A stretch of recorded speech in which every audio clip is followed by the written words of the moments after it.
Hey listeners, make sure to check out our 2-week free trial for unlimited yoga, breathwork, and Ayurveda on betteryoga.net.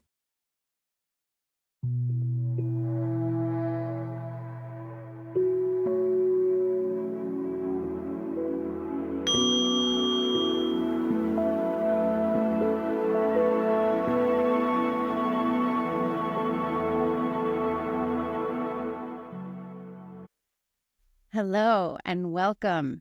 Episode 1 of the Better Yoga podcast. My name is Kari Harendorf. I'm an Ayurvedic practitioner and yoga therapist.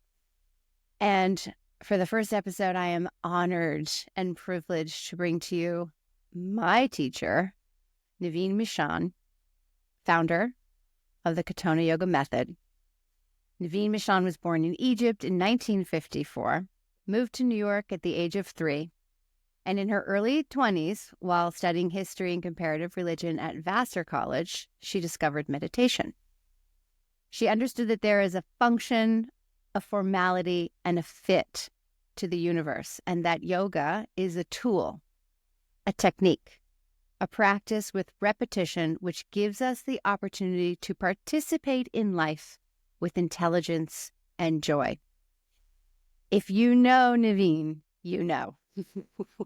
She is a mystic, a magician, and one of the most generous people on the planet.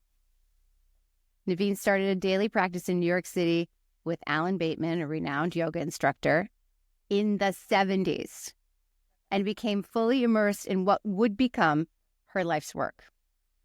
She began teaching yoga in 1980 and founded the Katonah Yoga Center in Katonah in 1986. Nevine, thank you for agreeing to be our first Thank you. That was guest. so nice. I'm so touched. You are so nice. Katonah Yoga has changed the way I practice and teach yoga. It has been the yoga that I teach pretty exclusively for the last 15 years. Proud to be considered a senior Katonah Yoga teacher and to use this in the yoga therapy model and modules that I teach in and work with small groups and with clients, because it's the yoga that makes people fit themselves. We'll talk a lot about fits and folds and angles as we go on, but I just want to thank you personally for improving my life and the life of so many of my students and clients. I have to say, yoga works. Yoga works, and really good yoga really works well. And so, yoga is so intelligent, and when you learn good techniques like learning how to play music, eventually you have something, right? So one of my big metaphors, of course, is yoga as music, because I think the body's the instrument, the mind is a musician, and your breath is the spirit moving through that instrument, the tone. So the art really of yoga is knowing how to tune your instrument, how to time your instrument, how to have enough breath to play your instrument. And then comes the great pleasure, because yoga is magical, and it is for magic. And the great pleasure is music soothes you. Music feeds the spirit, right? And well played, then you can play with others. And that is very empowering. So that's why I love doing yoga. We're going to ask all of our guests, one of the first questions is, what does your practice look like these days? And I know from previous conversations we have is that the practice evolves over time, right? Depending on the season of your life, the season outside. But for you right now, what is your daily practice? Yes, well, in some ways, and it doesn't have to be yoga practice, right? It can be anything. It's like, if you're a musician, it's knowing that every day you play your instrument and you play your piano because it gives you joy. So the first thing I get to say is my yoga practices give me incredible joy, right? Which is wonderful. One can't ask for more. So I do a big breathing practice, right? Because that is really the most important thing at my time of life, is to be able to modulate my breath, to regulate my breath, to have enough stamina. Because you get older, it's much more about the stamina.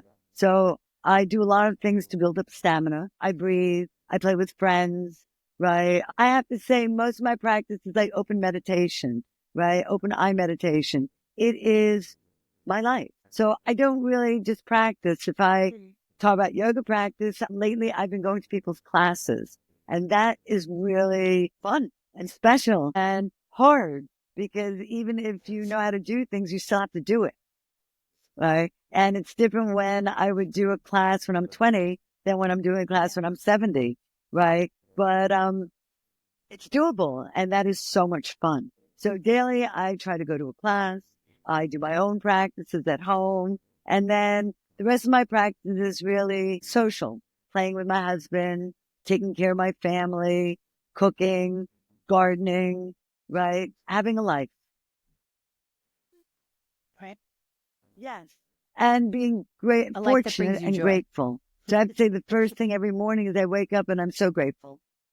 Right. I go to bed at night. I'm so grateful. So, yeah. I have a gratitude practice at the end of the day of, 5 things that I'm grateful for that happened. And, it really does change your life. And you taught me about the drishti of joy and then also the attitude of gratitude. So I don't know if you want to sum that up or not, but for those watching, if you look at any ad that has a clock or a watch on 10 it, to 2 the time or is always 2:10. set at 2:10. Right. Yeah, so that drishti of joy.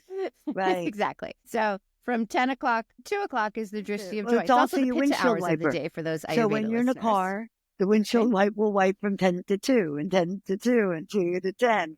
And it's a 60-degree angle. So it is the vantage of an equilateral triangle, which is really the archetype of yoga: strength, structure, stability, mind, body, breath. You're looking at Sri Lanka, you're dealing with 9 equilateral triangles, because its vibration is really that of virtue, victory, right? The V of love. So there's a lot of magic inherently in the geometry, right? But then there's also the narrative and the story. So one of the narratives I like is, if you're driving towards 12 o'clock and you look at your rearview mirror, you're going to see 6 o'clock. And if you're driving towards 1 o'clock and you look at your rearview mirror, you're going to see 7 o'clock. So there's this game of knowing that wherever you're going, if you look at the rearview mirror, you're going to access a very specific memory by virtue of the line of direction. So when you're going to your joy and you finally sort of access it, like say, get out of the woods and see the house you're looking for, or you open the oven door and, the cake is coming out right, you'll look at your rearview mirror and be so grateful for everything they got you there. Yes. So I think that is very powerful to know that, if you're going the right direction, you'll find your gratitude. Yeah. It will help. And you'll get where you want to go. It will help. I think you have to do everything to get what you want. Right. So I'm a firm believer in that you have to do everything to get anything. That's why one of the biggest tools of yoga, and this is not just Katonah Yoga, but I think Katonah is very good at articulating these concepts in a modern language. But one of the big tools of yoga is that you're powerful when you measure up, right? And that's why you want to bake a cake, you follow a recipe. You want to make something happen, follow the directions, because eventually good form functions, and form is very formal and it measures up. And that's when we do asana. The first trick is to learn how to measure up. If you can do like a tabletop pose, there is a measure. Just like if you went to a restaurant, there is a measure of what a good table would be. Right. And when I teach table pose, I'll say, if you're going to go antique shopping, you're not going to want to buy a table where the legs are splaying out this way. Right. So look around, and who was that table? And what and table it's very are you? powerful to measure up. So I think the big gift of good yoga is that yoga is designed to develop your siddhis, right? And so a siddha is a power, plural, it's siddhi, siddhi, right? But to develop your siddhis is the goal. It is to develop your power of perception, right? So to really see, does it measure up? And then to know if it doesn't, there's things you can do.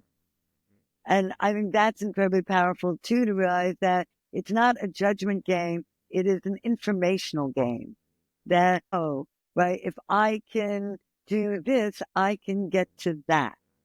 So then you start learning how to do what it takes to get what you want. Right.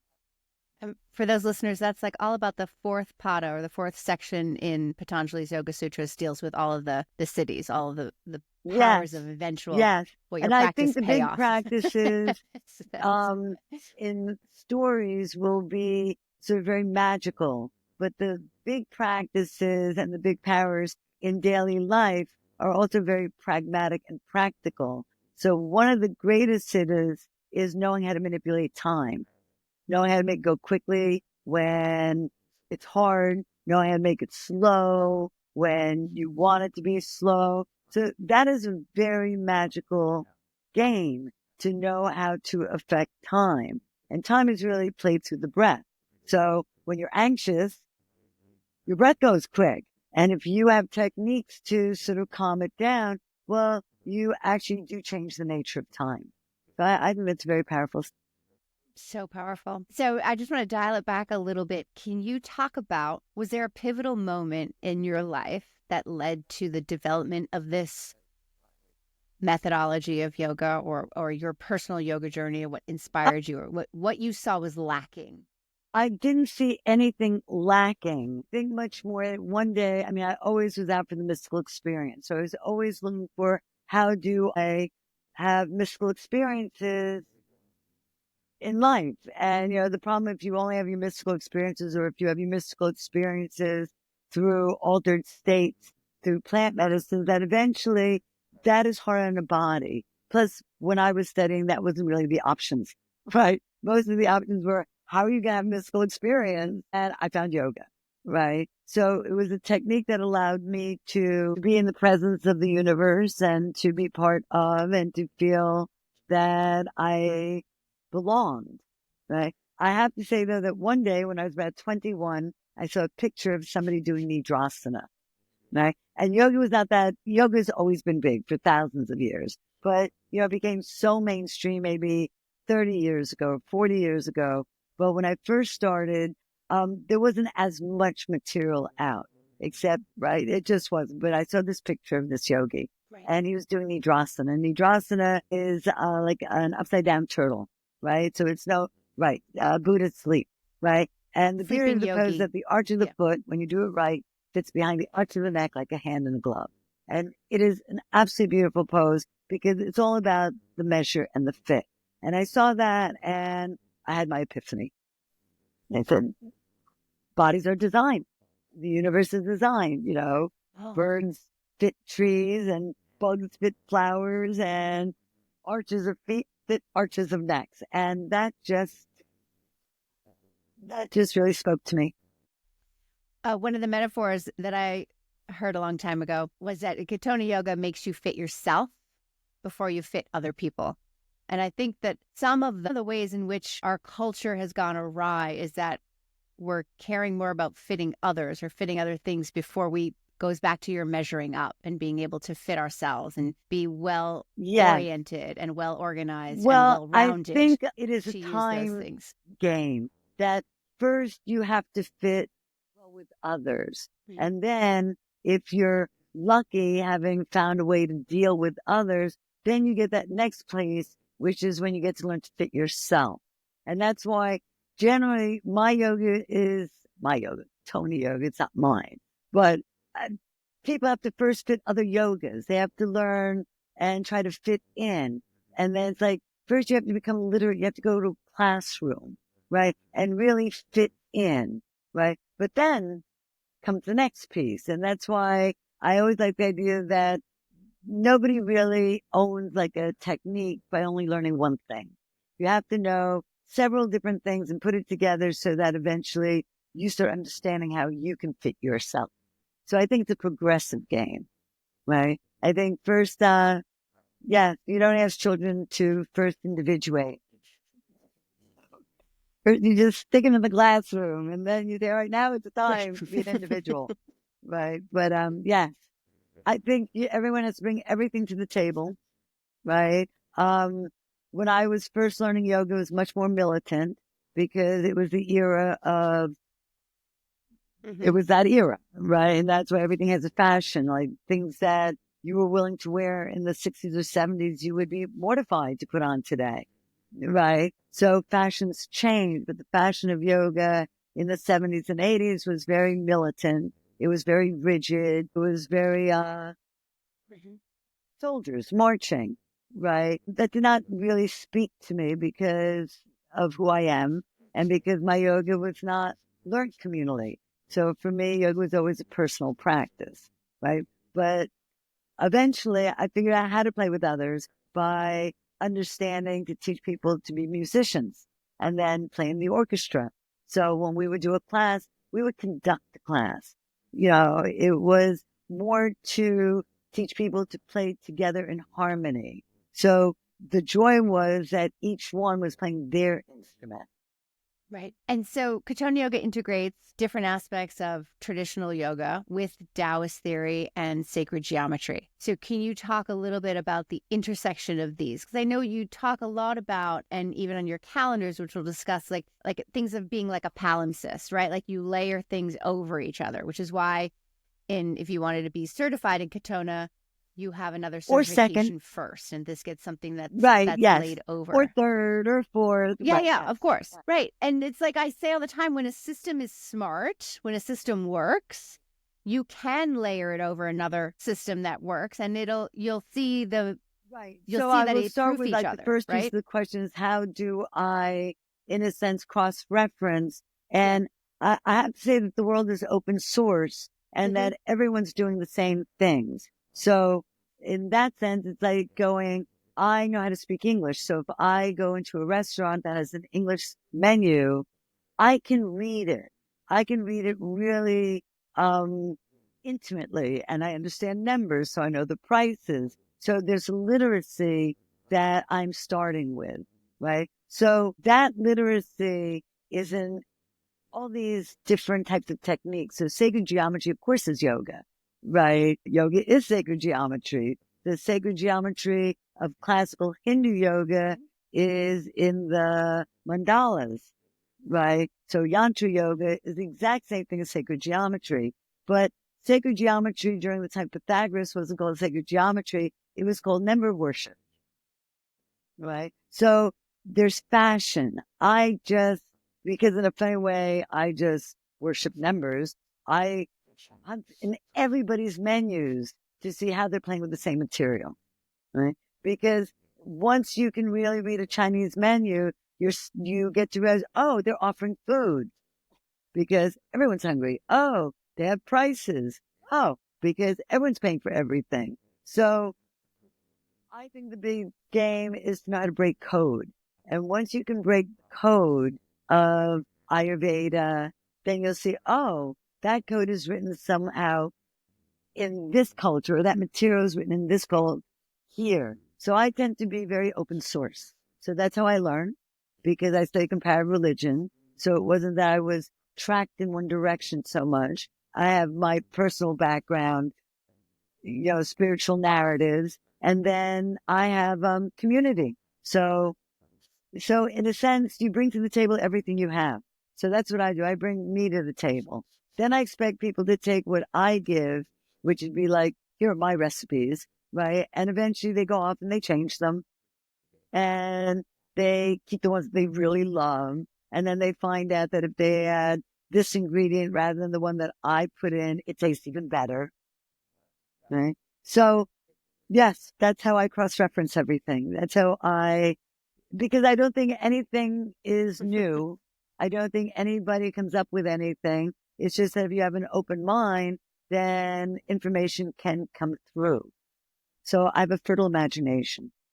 Yes, you do. And a huge part of the practice is the use of metaphors. And this can also go into our conversation of literacy, right? Because once you own a language, you understand the metaphors, right? So in Katonah, you talked about the body as being, the instrument, or using, the whole music paradigm. You also, the body is a house. So the body is a vehicle, right? So how do these metaphors, how do you think these metaphors help students deepen their practice and the understanding of the practice? Everybody comes to the table with something. So everyone has a lot of skills, right? So they might be struggling in some parts of their lives, and some places might be very unsatisfying, but everybody comes to the table with skills or with something, even if it's heartache. So now, if you want to teach them something they know nothing about, the easiest way, in a sense, is to connect it to something they understand. So there was this woman that I was speaking to actually yesterday who's in her 80s, and she's getting depressed because it's hard to get old and her body's falling apart. And we're speaking because I'm sending her a yoga teacher because it's, she needs to, and her daughters have asked for years and it's time, right? And we were talking and she asked me, or I said something about meditating, and she couldn't understand what it meant. What does that really mean? And she used to be a swimmer. She thinks of herself as a dolphin, right? And we went, well, in the end, what she says, when I do a backstroke and I lie in the water on the back at the ocean with the sun, and she knows how to swim, so she's not going to drown because she's measured up. She has good technique. It's now second nature for her to feel safe lying in that water with the sun overhead. And she put herself in that state of being. So that metaphor allowed her to enter something that would be scary for her. Like at 80, she doesn't want to start being a yogi. She doesn't really want to do yoga, but she wants to have that experience that she had when she could do a backstroke, right? And transcend being 80 or being 12 or, yeah. So, yes, it really was that. So I think metaphors allow people to find their way in. Yes. And 1/3 of a practice is mind. So I think when a lot of the yoga came through initially in its militancy, the mind that was being taught was not how to tap into the universal mind. It was a very don't think mind, where I think the big magic of mind is that you can use it and you can open it, So body dialogue is for the tenacity of being healthy on the earth, and spirit dialogue is for the capacity of being able to play well with others. But mind's magic is that it can be open. So, yeah, so that's 1/3 of the practice is to open a mind. Right. Yes. And that's what makes it magical. I have tremendous respect for form. Gym. And, when I see, a lot of the gym postures, because I did not grow up in a gym. I did not grow up in a Western culture that did sports. I just didn't do things like that until I started doing yoga. And then I got good because I'm physically adept, but I wasn't tracked with Title 9 or 9, 11, 10. You're the one that gave girls mandatory sports. That was before my era, right? So, but I have tremendous respect that people go and they want to be physical. They want to feel good. But that next piece of integrating it with your mind and your spirit, I think, it adds magic to the whole thing. This episode of the Better Yoga Podcast is brought to you by our friends at Banyan Botanicals. Use the code KARI15 for 15% off their amazing Ayurvedic products. That's KARI 15. Don't forget to use the link in our show notes. Right. And as you famously say, goal of the practice is to not lose your mind while you're in your body. Yoga was never about the body. Yogis, first of all, were always fierce. So the idea was not that yogis were soldiers. Yogis were very independent because they were working on mediating their siddhis, right, and their powers and their breaths. And so there's something that is very fierce in that whole narrative.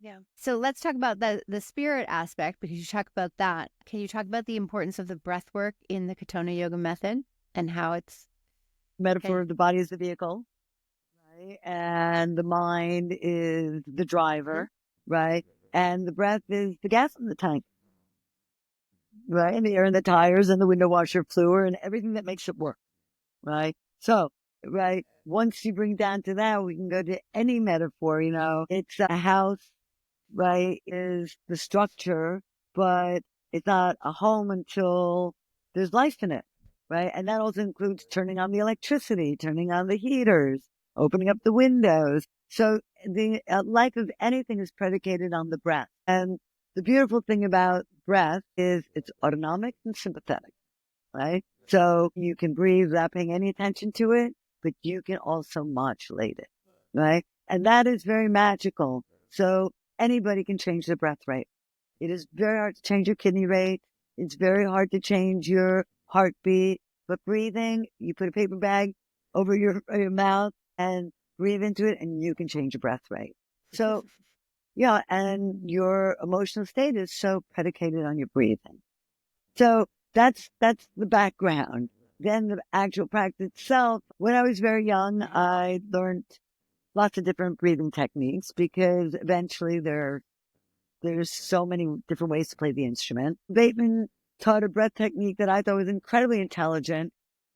His practice is so intelligent, so I want to talk about it for a second because this is over 50 years ago. Alan taught only one practice, right? And the practice took 2 hours from beginning to end. So it's very similar to like doing an Ashtanga practice or a Bikram practice, is that you had a very set group of postures, and I own them because the first practice you did, you will put in you and you will never forget it. And it was a beautiful practice, right? And what you did in that practice is you always followed a 3-3-3 breath count. So you inhale for 3, you hold your breath for 3, you exhale for 3, and you did that for 2 full hours, right? And so you just ran through the sequence with the breath count like that. And the art of it was, as you got better at it, you made the whole game long.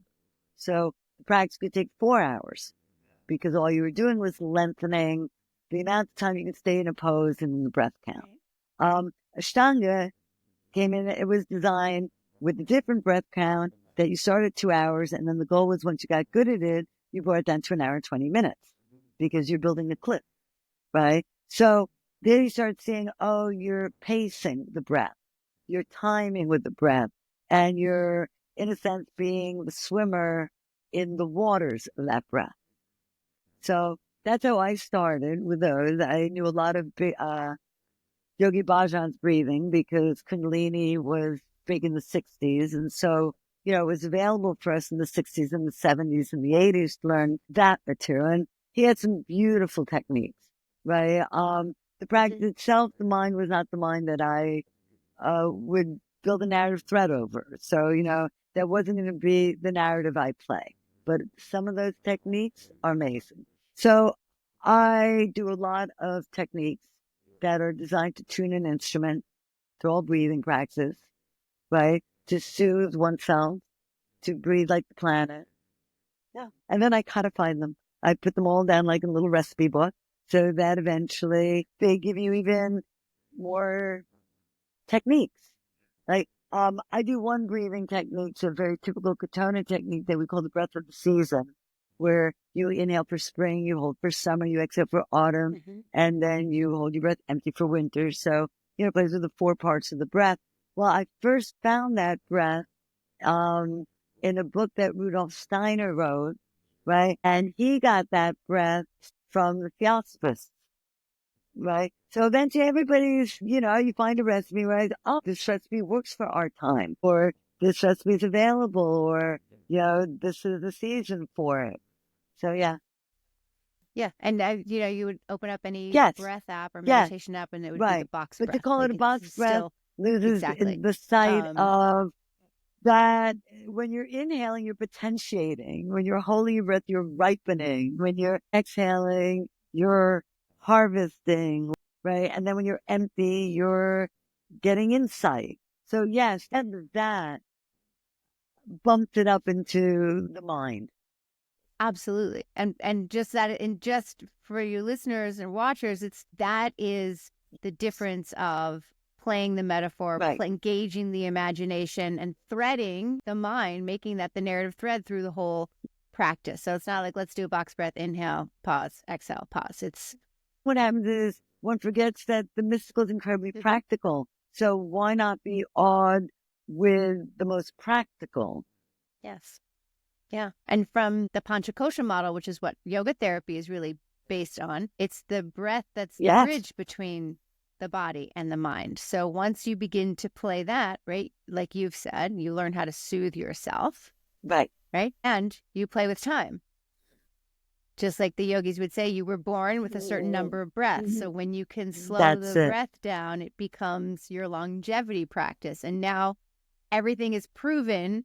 All the ancient, what the rishis saw and felt and knew in their meditation, science is now proving How again and do again. you then copy the recipes? Because you're never going to copy it today the way they were written 1,000 years ago, right? In the same way that today you wouldn't make a donut, right, without the oven. You wouldn't copy. You have different utensils, different ingredients, different, sort of boundaries, but you're looking for the same product to come out. So it is really about knowing how to adjust recipes so that they're available today.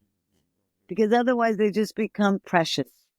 Yes, I use all the dishes I'm not supposed to use. The dishes you never use. Right. Yeah, that's right. Use all your china, Use the all your good silver. dishes. Right. Let all get tarnished because, why not? Yeah. Yeah. Yeah. When we do our spring and fall cleanse, Love we that. tell our participants, like, take out the good china, because you're eating the same thing 3 meals a day for 5 days or 7 days. Like, change it up. Use the the things. Make it your own that way. That's so Play with smart. that variety, since the diet is very bland. Right? Right. Yes, right. This is why it's powerful to be healthy, because I know when I'm well, I can be creative. I know when I'm well, I can find my way out. I can think of using dishes for bland food, right? When I'm not well, I don't think well. So it's a hard game, which one comes first. And that's why probably sometimes one and sometimes the other. And so there's this thing of, self-reflection alone, then working with others. And that's why spiritual narratives are communal. When you go very deep, you can be very soulful. That's personal. But to build spirit is really a communal narrative, right? So when I think of the 3 floors of the body, I think the bottom floor is the floor of flora and fauna and, agriculture and toil and earth and embodiment. But the second floor, which is the floor of spirit and handling and the breath, is the playing field, right? So that's why you have to know there's sort of like the field of toil, and there's a playing field, and then there's the mind field. And yes, right, I think today the world is open source, so one can access so much in the mind field. Then one has to also know how to play, and one also has to know how to work. And you put it all together, you have a good chance that you won't lose your mind. Yeah. So we all work for that. So, one has to work in so many different modalities, but the goal eventually is to have it all measure up so that you can have a good life. That's the goal. Yeah. So I have a thought on that, so I'm going to say it because I've been thinking about this a lot. In Ayurvedic stuff and in Sanskrit, they talk about samadhi, right? And samadhi is generally translated as bliss, right? Joy, bliss, I think, right? But another translation of samadhi is in summation, because it's a math game and it's like the joy ride.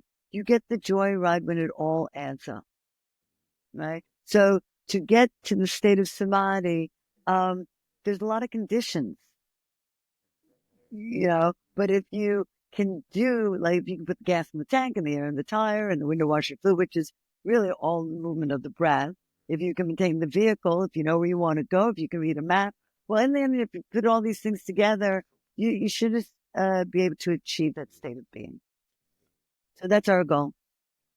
That's our goal. And you were talking about, when we were kind of going back and forth, and you had said, we practice for health. We practice so we can be well-rounded, so we're resilient. It's not that we never get sick, but that we bounce back quicker with less residual effects, right? And so you're always saying, like, yoga is a tool. And I know from having worked with people that are unwell or going through health challenges, it's hard to remember the tools when you're sick, right? It's hard to remember to do the remedies. It's hard to get up out of the bed or off the couch, right? To remember to do the things. And so the more we can be adept at a daily practice and doing it, we know what a hammer is for and when we need to use it. We know what a screwdriver is for. So you don't take a hammer when you need a screwdriver, right? When one is well, that is a very important time to do all your rituals, right? So that you build those habits in. So It's when you're well, you should go and wash your face with cold water. It's when you're well, you should brush your teeth as a lefty if you're a righty. It's when you're well, you should do the things that really is serving you because you're already well. And that way, when you're not well, they're there. They're still maybe familiar enough, as opposed to thinking that that's when you should do things when you're not well to get well. Right. So you should do all these things. Right. Yes. Thank you. You've got to put the gas in the tank before. You've got to build your ojas, which is the immunity, right? Before. So you have that storehouse. It's nice for these people to eventually really be able to understand that they know what it feels like when there's no gas in the tank, and that they're panicked on the highway and they should have gotten gas, but they blew it. And to understand that that is the sensation of insulin leaking, right? Because that's how a Westerner would talk about it. And then Ayurvedic practitioner would have different language for it, but it's the same thing. It's the worry, right, that eventually leaks through the chemistry. And then to know what you feel like when you put the gas in the tank, it's all gone. So that's why you need the metaphor to change someone's mind. Mm-hmm. Because, because they already have cars, so they know that. And that goes back to the metaphysical, right? Because when you're talking about that, when you're talking about like insulin leaking, we're talking about, you're talking about the chakras and the endocrine system. And this is why I love numbers. I'm one of those number worshipers, right? Because language is confining and language can be misconstrued, and everybody needs good language, but also everybody misunderstands each other, right? Yeah, because language there's so much in it. It can be so subjective, but numbers are they're so joyful because they just don't lie, right? They just don't lie, right? And so because of that, numbers is a very big piece of the game, right? One of the best ways to soothe somebody in breath work is to have a number count, right? Because that way you have a beginning, a middle, and an end, and your mind can go up in space. And so now it's part of the, and it is a training game, but it makes you safe to know it measures up and it adds up. So numbers, I love the whole concept of knowing how to add up, knowing how to measure up, knowing how to play with numbers. That's a very big piece. Yes, measuring up is samadhi. Back to samadhi. Right? In Buddhism, it's samma. It means in summation. So the noble truth is not that they're right or wrong. It's that they have to add up. So you can't be really good here and bad there, because then the wheel doesn't roll. Mm-hmm. Yeah. Right. That goes back to like center and circumference. And so a big part of the practice, and one of the things that I love about it is the structure and the balance. Right. And so in terms of like, when a structure is well proportioned, it's balanced. And when our body, our house, or our joints are well structured, prana flows all the way around. Oh my gosh, we haven't said that in like 50 years. Right? So people come to me with the shoulder pain. Really? Oh. Right. I love that. God, I thought that was mine. That's okay. Right. That's why then butchers. There's no pain in space. That's right. And then, so this is why I just want to talk about how the practice again, because this is where this methodology extends out into your whole life. Because it makes you measure up again. So we can go back to the summation part of it. We can go back to the angles and if you fit yourself on the mat, you're going to fit out there in society. Your house will be clean. If you put shoes on that fit and are really comfortable all day, you're going to have a better day. Because you walk to the store and the floor is good, right? The store is good. Your feet are good. So that's why, you wear the right thing. It serves you. You put the gas in the tank all day, you can drive that car. Yes. It's all fit and measure. And right. Yes. I'm very invested in bodies as being forms that are formal and can be informed and conformed and transformed and reformed. And, initially when we're teaching asana, that's the dialogue. It's the form game that you can manipulate form. Right. So that's when I learned to play it as origami. I like to think of asana as origami for bodies and origami as asana for paper. right? And you want to make a cup, there is a technique, right? And if you start with a square and you know how to fold the corners properly, the cup should hold water. And if it doesn't mean you didn't make the effort. It doesn't mean that you were good. It means none of that. It means that somewhere you didn't know something, or you missed something, or you spaced out when you right. So the beauty of paper is you unfold it and you see, because the habits are in there, right? This is why good body read is not psychological. It is really a generous sort of like self-reflection to others. Having, right, seeing it in the round, right? And, oh, this is how you do the pose. This will give you a better fit. As I said, all yoga works. It's magical. All good technique works. So, and then there's technique that isn't so good, but it'll still work. Like a bad cookie is still good when you love cookies and you're hungry. But a good cookie is even better, right? That's it. That's it. And making it with a little kid who comes to visit is even better. And that's why you always, the goal is to win. I'm very winning oriented. I don't do things to lose, right? So, I really go for, if I'm going to bake a cake, I want to bake a cake that tastes great. If I bake a cake that tastes great, then I want to invite friends over to eat it with me. Yeah, it's like, why not win? So how to get there when you're not well? Part of it is you need others. So somebody else has to come over and bake the cake for you or with you so that the house smells good. Sometimes you need other people to clean your house with you. Yes. And that's the community part. That's the part of generosity of spirit, that when you're healthy, you can. And then you can help somebody that they can't do it. You can help someone else. Right. Yeah. Absolutely. That's the real Sangha. That's one part or one idea or one practice from Katonah Yoga that you hope will be remembered for generations. Okay, so first I'll start with the slogan that I just love, which is there's no such thing as bad weather, just inappropriate gear, right? Which has been a very big slogan for the last 40, 50 years of the practice, because I think it was one of those mountaineering things from Patagonia. Actually, I think it's a Steiner thing too. Maybe Patagonia took it from Steiner, but you see everybody knows, right? Right? Yes, it was like a Scandinavian So I say that sure, one where because they needed it. It brings me to that.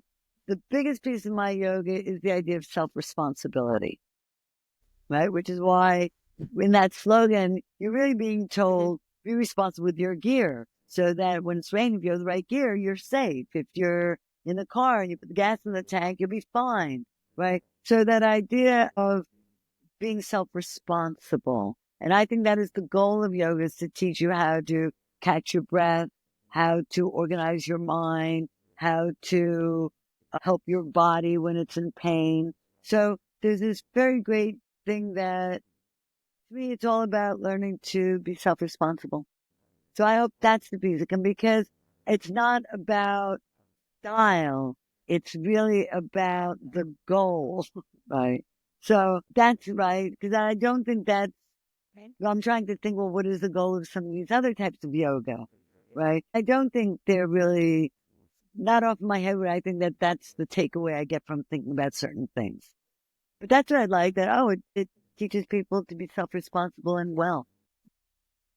I mean, it goes back to the yamas and the niyamas. Right, yes, right. And the communal code of ethics. Because, right, yes.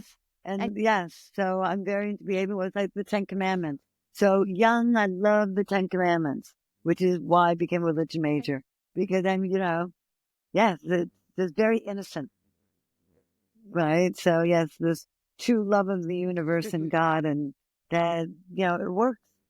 So I am very pancentric and panpsychic. I think the universe is alive and intelligent, and that, the organized religions that, especially in the West, are very homocentric. People like Hinduism and Taoism because they are more pancentric, but they're pancentric within their cultural boundaries, right? So being more Western, I tend to be pancentric, which, in that open source narrative. But, it's undercurrent in all of our sort of civilizations that people know that the planet is alive, that everything's intelligent, that it's not just about humanity, right? So when I participate, well, outside, right, with the greater planet and with the personal planet, and yeah. Oh, yeah. Can you talk about great nature and personal nature? This comes out of classic Neidan, which is classic Chinese theory. And I only say that because that's where it's so well articulated, just like Hindus articulate yoga so well, right? The Taoists articulate Neidan, which is internal alchemy, so well, how to do that internal transformation. So in the Neidan, there are two types of virtues, two visions, two great visions that everything revolves around. The first vision is that you are part of. You are part of the greater whole, just like you are a fruit on the tree, right? And you belong to great nature, right? So you don't make yourself grow, you grow because you are part of, right? You don't breathe because you make yourself breathe, you breathe because you are part of, right? And, what is great is the super organism around us would be our planet. So we are part of our planet. So in Chinese, the Tai Chi means the stem of a cherry, because if you think of, your planet as the tree, right? You are a cherry on that tree. So you're a fruit of this planet. So first you are part of. So the first great meditation is always to open your mind so that you are fed by great nature, right? Because like an inverted tree and the roots are fed from up there, right? The second great virtue is known as inferior virtue, and that is self-cultivation. That is knowing yourself unto yourself, your own unto yourself. So these are the two great things you're a part of and you're separate from, right? You belong to the greater whole, but right, you're separate from everything else and you belong to yourself. So these are the two great visions, right? And the goal, of course, is to mediate them, right? On one hand, to deal with the fact that you're part of the greater whole, but you're also by yourself, but also that second vision involved with that, which is not only are you mediating between the two visions, but each vision reconciles itself with the other. So you can see yourself by reflection, right, in the greater or in the smaller. So these are the two great things we play with, right? Or at least I play with. I know I'm part of. When I start my meditations, I like to start by making myself available and opening myself up and letting the grace of the universe rain down. I know that when I think of grace as rain, I know that water, rain is freely descending, but I have to know how to channel it. So that's the art. I channel the grace, and the grace is that I am part of something that allows me to be.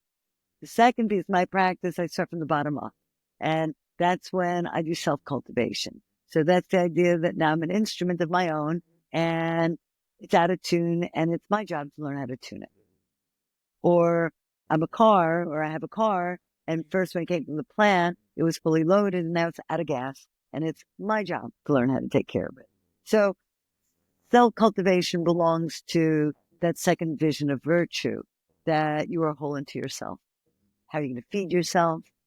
How are you going to take care of yourself? How are you going to liberate yourself?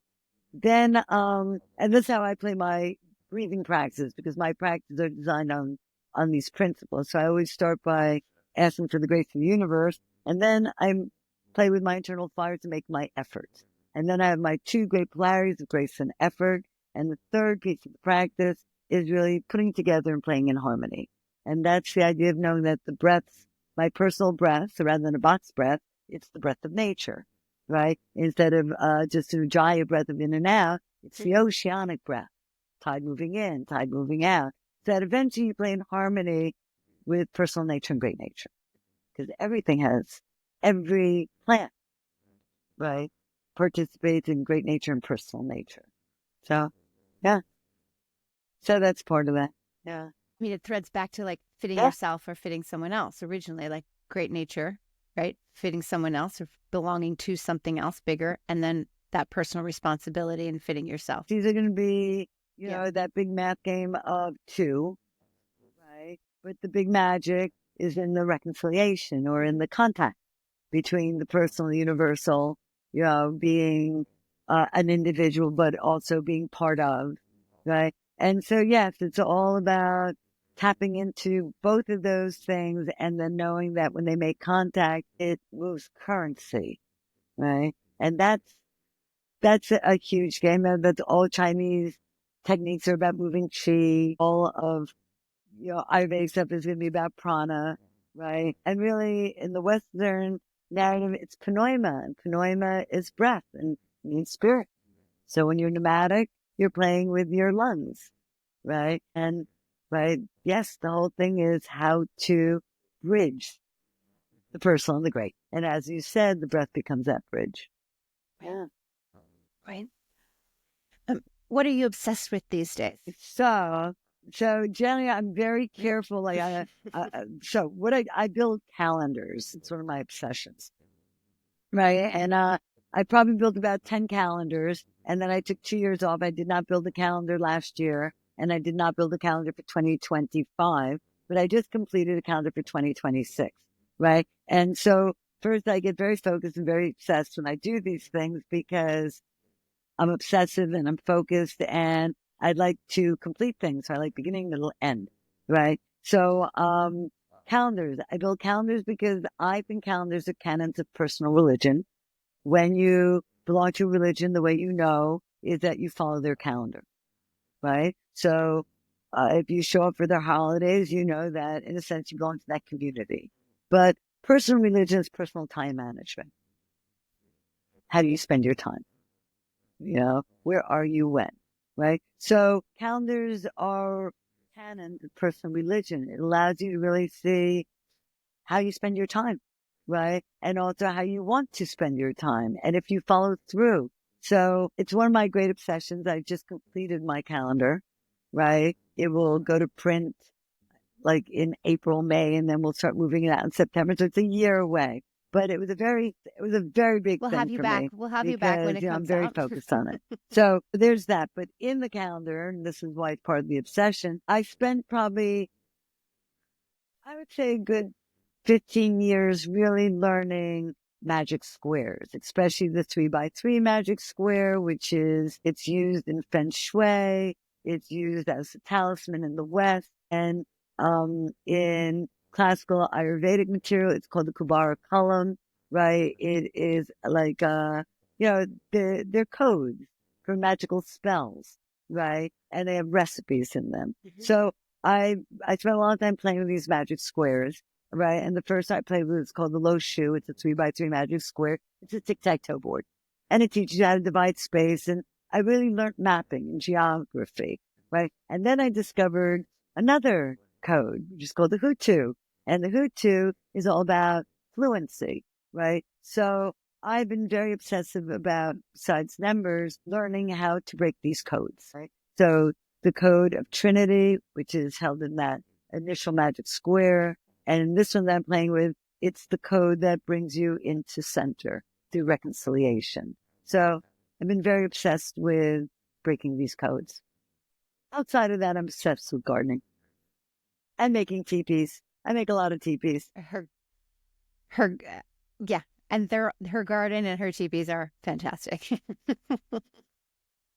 And then I'm obsessed with my grandchildren because now I have grandchildren. I have 6 of them. It's shocking. It's just shocking. Very grateful for everything. And you're the testament for staying well-adjusted, well-oriented, and well-organized so you can enjoy those 6 grandchildren and the gardens and playing with your friends. It's very important if you're going practice. to teach that, in a sense, you role model, right? And it's inspiring. So, if I'm a baker and after 40 years, I don't bake good cakes, it's not okay, right? So I have been doing yoga consistently for 50 years. If my practice doesn't work, then it's not a good practice, right? We always say, if you're bitter, change your technique because it's just not working for you, right? And 3 different people can be playing with the same recipe, but it's not just the recipe, it's about them because they have to measure, they have to calibrate temperature, they have to, in the end, the recipe is just one part of the product. So I hope Katonah has very good recipes, right? But the rest of it is really, the individual, which is why people should be very proud of themselves when they make good cakes. They should be celebratory when they follow through. We'll link to everything in the show notes. How can people find you? I'm very easy. I'm very findable, right? I really enjoy people. I think my great strength is that I have a very open mind. And my other great strength is that I have tremendous tenacity and very stable. And I really have spent my life learning to be confident and play with people, right? And now I really can. I play well with people. I like playing with people. I'm very impressed when I see musicians come in and they know how to play their instruments. They don't have to be the best, but people are talented. And then there's nothing more fun than being part of the orchestra. That's why I like being in the room now as a student, right? It's tricky because, it's a whole different thing, right? But it's a whole different thing. It's a whole different thing. And I'm sure the teachers are nervous having you in their class. Right. I pay attention. I do exactly what they tell me. And then I have to deal like everyone else. Now, 40 years ago, if they asked me to do a handstand in Lotus, it's nothing. But today, I would just, I don't think I'm going to do that today. Right. So, there are limits. I'm going to watch. Nevine, thank you so much. I want to ask our coach, the question we're going to ask everyone is, if this wasn't your life work, what else could you see yourself doing? What other passion would have taken you down the same depth? I probably would have been a scholar, right? And I think it would really be in academia because I have a huge appetite to learn things. And then, as I said, I like minds. I like minds. And so when people are interested in learning something or interested in teaching me something, I'm just so happy. That's how I want to spend my time. I like to read a lot of myth. I like to read a lot of fairy tale. I'm just going to add that for people that if you're having a hard time in life, you don't know what to do with yourself, read myth, read fairy tale, because they're your great archetypes, right? And they're stories, but then you can find your stories in them, right? So I like the fact that the universe is so smart. So I think my life work would be anything that allows me to play well and be smart. Thank you. Well, you are a scholar, and so. Thank you. Amazing. Thank you. Amazing. Right. Thank you, Nevine. Thank you. And thank you, everyone, for listening. Yes. Like, subscribe, follow us. And I'll join you again soon. And have a beautiful day. We hope you enjoyed today's show. Don't forget to check out our 2-week free trial for unlimited yoga, breathwork, and Ayurveda on betteryoga.net.